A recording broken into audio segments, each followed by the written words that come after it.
It's time for this week's webisode of the Diversity and Inclusion Debrief. I sit down with Brent Chamberlain, the Executive Director of Pride at Work Canada, to talk about his upcoming webinar on LGBT inclusion in the workplace.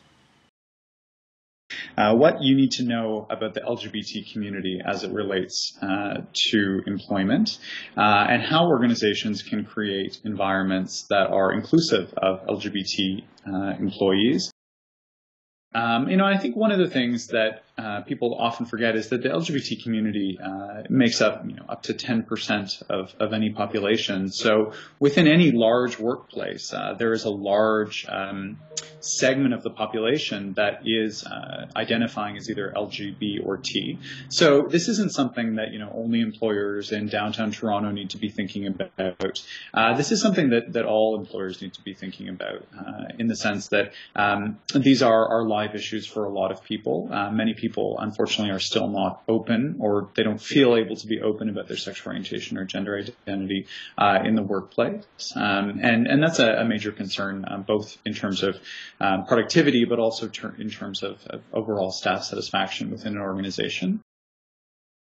So, apart from things like legislation within the kind of gender identity and gender expression sphere of things, I think that it's also something that's changing, not just in terms of fixing the workplace, so to speak. So, making sure that there aren't any barriers for LGBT identified individuals, making sure people feel supported, etc. Those are still things many organizations are looking at. But some of the more emerging and interesting topics in this area are the fact that, there's a real positive focus as well on now that organizations are becoming inclusive. How can that diversity actually be leveraged by employers? So using LGBT employees and employee resource groups they may have formed in terms of customer and client development, in terms of product development, understanding client customer bases, marketing. There's really a huge untapped resource that organizations are starting to employ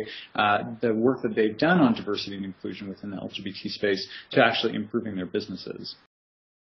What people should walk away from with this presentation is really a bit of a beginner's guide and a good overview of what some of those key issues are and what some of the initiatives and programs organizations in Canada are putting in place to create these kind of programs, and really that is what Pride at Work Canada does.